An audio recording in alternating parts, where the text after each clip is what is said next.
Hezbollah and Israel. 6 point about what you can and cannot say according to UK criminal law. And please watch to the end to stay on the right side of the law. 1. You have a general and fundamental right to express your views and opinions on the current Middle East conflict and war. From expressing your views and opinions about the causes of the current conflict and war, criticizing the various parties' official and unofficial war aims, accusing them of various international crimes, to what you think should be the way forward and solution to bringing about peace and security. 2.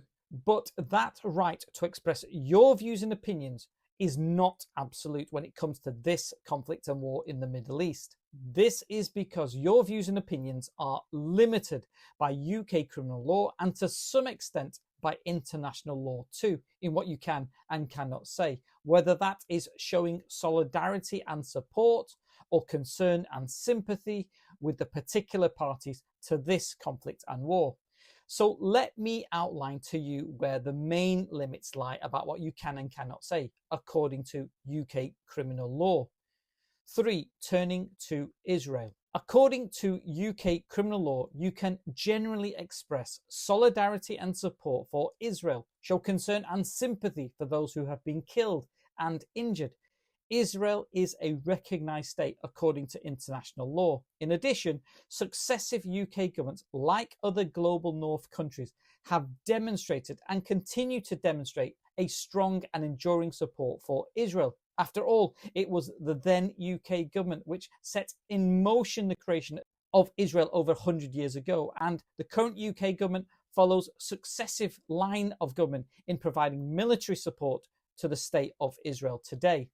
As a consequence, you can generally express views and opinions supporting the actions of Israel's military, but only if its actions are in accordance with international law. Now, with Israel accused of genocide and war crimes pending at the International Court of Justice, as well as arrest warrants being applied for at the International Criminal Court, you should exercise extreme caution over any views and opinions supporting Israel's military actions, especially in Gaza, Lebanon, and Iran, as well as its actions in the West Bank, especially if you are in a position of authority and influence. This is because you may be accused of being complicit in one or more of the international criminal offences: war crimes, a crime against humanity, genocide, or crimes of aggression. 4. Turning now to Lebanon. According to UK criminal law, you can generally express solidarity and support for Lebanon, show concern and sympathy for those who have been killed and injured. Lebanon is a recognised state according to international law. As a consequence, you can generally express views and opinions supporting the actions of Lebanese military if its actions are in accordance with international law. 5. Turning now to Hezbollah.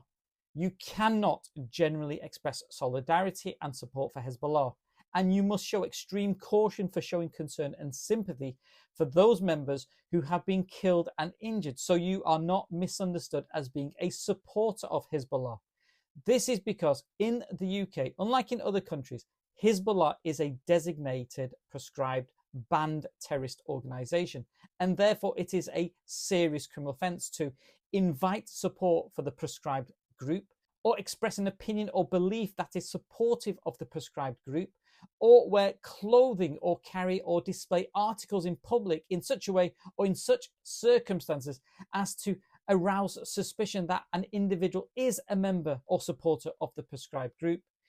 These offences can be committed by waving a flag, wearing a garment, or through chanting or publishing content via social media.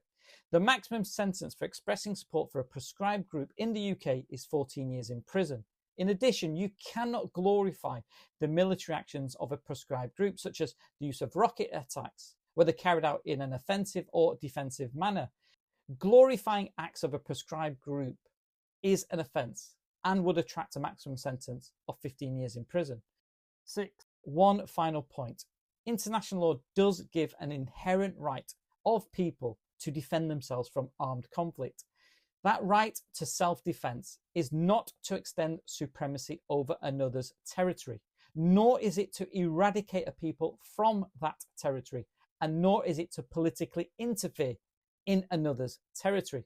but to ensure people, children, women and men are protected and the land is secure and safe to reside in. The UK government, police and prosecuting authorities should know this. To dissect the rights and wrongs of the parties to any conflict, including this one, according to international law, is for another post. But to conclude, there is a lot you can say about this conflict and war. Just be mindful of those limits placed by UK criminal law and international law. Thank you for watching. Feel free to comment and follow and subscribe for more.